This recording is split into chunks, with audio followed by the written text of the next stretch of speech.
अभी देखिए ध्यान देना है। अब तो अभी तक तो हमारा जो था वो बहुत इजी लग रहा होगा, थोड़ा फोटोसिंथेसिस हमें समझना पड़ेगा। जो भी आपको चाय पानी करना है, पानी वानी पी करके बैठ जाओ शांति से। और अभी हम लोग यहाँ पर थोड़ा फोकस करेंगे फोटोसिंथेसिस के ऊपर कि क्या होता है। देखो हमें समझना तो यही है ना कि सर एक्चुअल में पता तो ये तो हमें चलता ही नहीं है कि प्लांट बॉडी फूड अपना कैसे बना रहे होंगे। ठीक है, उनके पास तो कुछ है भी नहीं, कोई सोर्स भी नहीं है, तो फूड बना कैसे रहे वो प्लांट बॉडी, हम उसी की बात करते हैं। पहली बात सबसे जरूरी प्लांट्स के बारे में आप ये याद रखना, फोटोसिंथेसिस में, ठीक है ना, किसके अंदर होगा, तो प्लांट के अंदर होगा। ठीक है, और सर और कहीं पे हो सकता है क्या फोटोसिंथेसिस? देखो प्लांट्स के अंदर भी होगा और कुछ बैक्टीरिया है, ठीक है ना, जैसे साइनोबैक्टीरिया बीजी वगैरह हो गया, उसके अंदर साइनोबैक्टीरिया के अंदर भी फोटोसिंथेसिस होगा। यानी कि बट जो एक तो देखो फोटोसिंथेसिस का मतलब क्या होगा, जो लाइट के प्रेजेंस में फूड को सिंथेसिस कर रहा है, फोटोसिंथेसिस।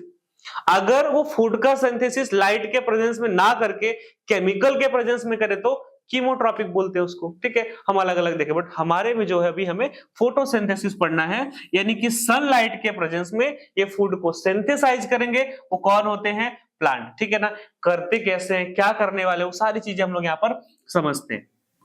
देखो the process by which green plants, देखो यहां पर एक पॉइंट लिखा ना, ग्रीन प्लांट्स। हम आपको एक एक पॉइंट्स को एक्सप्लेन करेंगे कि क्या होता है। ऐसा नहीं कि लाइन टू लाइन आपने रीड कर दिया, ऐसा नहीं, आपको एक एक चीज समझ में आना चाहिए। थोड़ा लेक्चर बड़ा होगा, टाइम लगेगा, बट चीजें आपको 100% क्लियर हो जानी चाहिए। ठीक है, ग्रीन प्लांट से क्यों होगा? सर अगर प्लांट्स का ग्रीन पार्ट नहीं हो तो क्या फोटोसिंथेसिस नहीं होगा? बिल्कुल भी नहीं होगा। क्यों ऐसा? क्योंकि प्लांट सनलाइट को ट्रैप करता है। आप सोचो कि वही चीज तो मैंने आपको लेक्चर की स्टार्टिंग में बोला हुआ था। हम लोगों ने क्या बात किया था कि सर हम फोटोसिंथेसिस क्यों नहीं करते? क्योंकि हमारे पास क्या नहीं है? क्लोरोफिल पिगमेंट्स नहीं है। प्लांट्स के पास वही तो है, क्या? Chlorophyll pigments.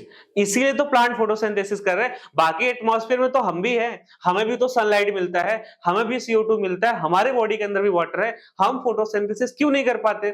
क्योंकि हमारे पास में क्लोरोफिल पिगमेंट्स नहीं है। तो प्लांट बॉडी के अंदर क्लोरोफिल पिगमेंट्स कहां पे होगा? प्लांट्स के जो ग्रीन पार्ट है वहां पर ही होता है। ठीक है, इसीलिए यहाँ पे लिखा है कि फोटोसिंथेसिस सर कहां पर होगा? जो ग्रीन प्लांट होंगे वहां पर पिगमेंट्स होगा जो लाइट को ट्रैप करेंगे, और वो क्या करते हैं? On food form carbon dioxide and water. क्या क्या यूज करेंगे? CO2 प्लस H2O प्लस यहाँ पर क्या आ जाएगा, एक हम लोग बोल सकते हैं सोलर लाइट भी। ठीक है ना, तो यहाँ पर जो सोलर रेडिएशन है, सोलर लाइट है, इसको भी ये यूज करेंगे। आगे देखना, बाय यूजिंग, किसको यूज करेंगे? सनलाइट एनर्जी जो सन से आ रही है, and the in the presence of chlorophyll, यही तो है क्लोरोफिल इज कॉल्ड फोटोसिंथेसिस। ठीक है ना, सीधी सीधी सी बात हो गई। तो जो प्लांट का ग्रीन पार्ट है वो कार्बन डाइऑक्साइड को, वाटर को, सनलाइट को यूज करेंगे, और क्लोरोफिल पिगमेंट्स के प्रेजेंट में वो फोटोसिंथेसिस करते हैं, यानी कि अपना फूड सिंथेसाइज करेंगे, जिसको हम फोटोसिंथेसिस बोलते हैं। बहुत ही सिंपल है। यहाँ पे देखना, पिगमेंट्स में ग्रीन पार्ट्स में क्या मिलेगा आपको? ग्रीन पार्ट ही क्यों इन्वॉल्व हो रहा है? क्या अगर प्लांट्स का ग्रीन पार्ट नहीं है तो क्या फोटोसिंथेसिस नहीं करेगा? बिल्कुल भी नहीं करेगा। क्यों ऐसा? क्योंकि उनके पास में क्लोरोफिल पिगमेंट्स नहीं होगा। तो एक तो ये पार्ट हो गया। अगर सर प्लांट्स को CO2 नहीं मिले, ठीक है, वाटर मिले, इसको सनलाइट मिले, CO2 नहीं मिले, तो क्या प्लांट फोटोसिंथेसिस करेगा? नहीं करेगा। वो हम आगे पढ़ेंगे। वाटर के एब्सेंस में फोटोसिंथेसिस करेगा, अगर वाटर नहीं है तो भी नहीं करेगा। सर अगर पिगमेंट्स क्लोरोफिल नहीं हुआ तो फोटोसिंथेसिस नहीं करेगा। देखो पिगमेंट्स ऐसा नहीं है एक ही टाइप का होगा, क्लोरोफिल पिगमेंट्स ही नहीं होता प्लांट्स में, अलग अलग प्लांट्स में बहुत सारे अलग अलग टाइप के पिगमेंट्स होते हैं। ठीक है ना, बट पिगमेंट होना ही चाहिए जो सनलाइट को ट्रैप कर पाए। ठीक है ना, अगर हम अकेले क्लोरोफिल की बात करें तो क्लोरोफिल के भी बहुत सारे टाइप होते हैं, chlorophyll A, B, C, D। आप 11th क्लास के अंदर फोटोसिंथेसिस पढ़ोगे तो आपको वहां पर क्लियर होगा कि फोटोसिंथेसिस में बहुत सारे टाइप के पिगमेंट्स यूज होते हैं। क्लोरोफिल के अलावा और भी दूसरे भी पिगमेंट्स होते हैं, कैरोटेनॉइड्स हो गया, फाइकोबिलिन्स हो गया, ठीक है ना, और भी बहुत सारे अलग अलग टाइप के पिगमेंट्स होते हैं, बट पिगमेंट होना चाहिए जो लाइट को ट्रैप कर पाए। सर अगर सनलाइट नहीं आए तो क्या प्लांट फोटोसिंथेसिस करेगा? बिल्कुल नहीं करेगा। आगे हम एक्सपेरिमेंट भी करके देखेंगे इसका।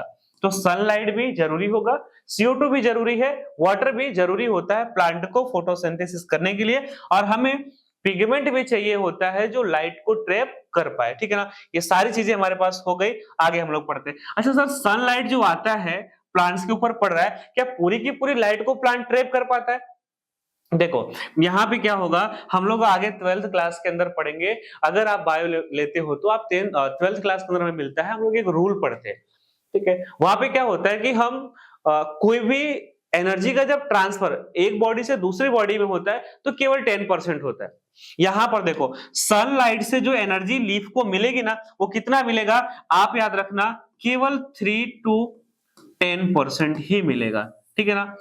कितना, 3 to 10% एनर्जी, सनलाइट से जो एनर्जी आती है वो 50% एनर्जी ऐसा होता है जिसको प्लांट यूज कर सकता है, बट प्लांट यूज कितना कर पाएगा उसको हम लोग पार बोलते हैं, और कितना होगा ये 3 to 10% के आसपास होता है, ठीक है ना। ये एग्जैक्ट आप याद रखना।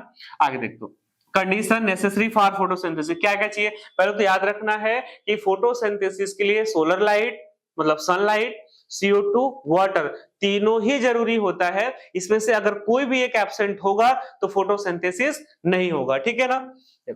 हमें क्या चाहिए होगा, CO2, H2O और सनलाइट और क्लोरोफिल के प्रेजेंस में क्या होगा, हम यहां पर देखो क्या क्या बनेगा, कितने मॉलिक्यूल्स, एक ग्लूकोज मॉलिक्यूल्स बनाने के लिए हमें क्या चाहिए होता है, 6 मॉलिक्यूल CO2 के और 12 मॉलिक्यूल्स H2O के।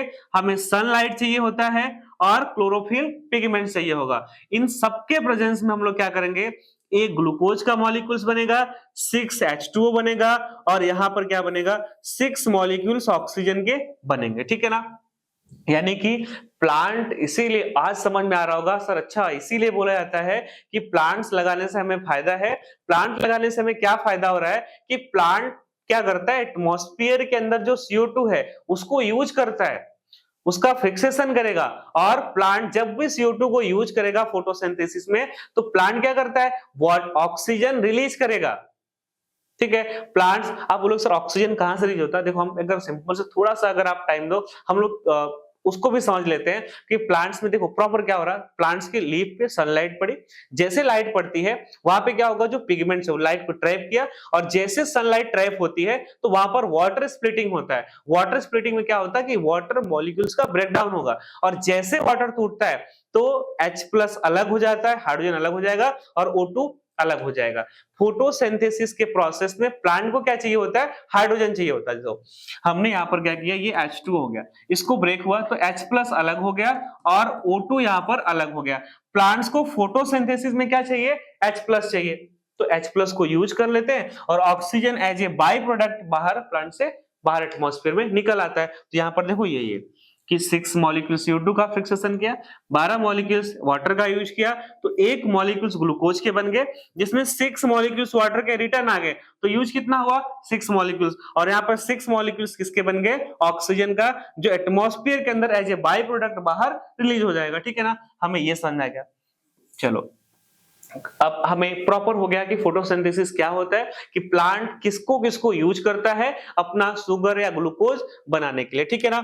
जब जब प्लांट फोटोसिंथेसिस करेगा CO2 यूज करता है, प्लांट CO2 को यूज करेगा फोटोसिंथेसिस में तो ऑक्सीजन रिलीज होगा। प्लांट जब रेस्पिरेशन करेगा तो ऑक्सीजन को यूज करेगा और वहां से CO2 रिलीज होता है। आपको ये चीज भी याद रखना है, प्लांट CO2 को भी यूज करता है, ऑक्सीजन को भी यूज करता है, ठीक है ना। आगे कुछ यहाँ पर देखो इंपॉर्टेंट पॉइंट दिया हुआ है, carbohydrates provide energy to the plants, यानी कि जो शुगर बना है, कार्बोहाइड्रेट बनेगा, वो बाद में प्लांट्स बॉडी को एनर्जी प्रोवाइड करेगा।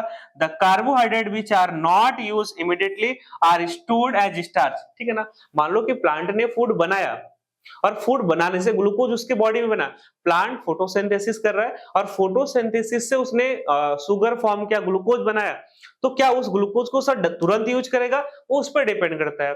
अगर प्लांट को ग्लूकोज की नीड है तो उसको यूटिलाइज करेगा, और अगर नीड नहीं है तो प्लांट उस ग्लूकोज को स्टोर करेगा अपने स्टेम के अंदर और रूट में स्टोर कर लेगा। सर क्या ग्लूकोज को डायरेक्ट स्टोर करेगा, ग्लूकोज को स्टार्च के फॉर्म में स्टोर कर लेगा, ठीक है ना। यानी कि प्लांट बॉडी में जो स्टोर्ड ग्लूकोज होगा उसको हम क्या बोलते हैं, स्टार्च बोलते हैं, ठीक है ना, स्टोर कर लेगा। It serve as the internal energy reservoir, ठीक है ना, जब भी प्लांट्स को नीड होगी तो उसको यूज करेगा। Energy derive from blood is stored as a glycogen. आपको पता है ये प्रोसेस हमारी बॉडी के अंदर होता है। जैसे प्लांट बॉडी में अगर ग्लूकोज ज्यादा बन गया तो उसके लीफ उसके स्टेम में और रूट में स्टोर्ड हो जाता है स्टार्च के फॉर्म में। वैसे ही अगर हमारी बॉडी में ज्यादा ग्लूकोज होता है, ज्यादा कार्बोहाइड्रेट होता है, तो वो ग्लूकोज ग्लाइकोजन में कन्वर्ट होता है और हमारे मसल्स, लिवर सेल के अंदर भी स्टोर हो जाता है। मतलब हमारी बॉडी में ग्लाइकोजन के फॉर्म में स्टोरेज होगा ग्लूकोज का और प्लांट बॉडी में स्टार्च के फॉर्म में। प्लांट में सॉरी स्टार्च ग्लूकोज कहां से आया? फोटोसिंथेसिस से। हमारी बॉडी में कहां से आता है? हमारी डाइट के थ्रू, ठीक है ना, जो हम खाते हैं।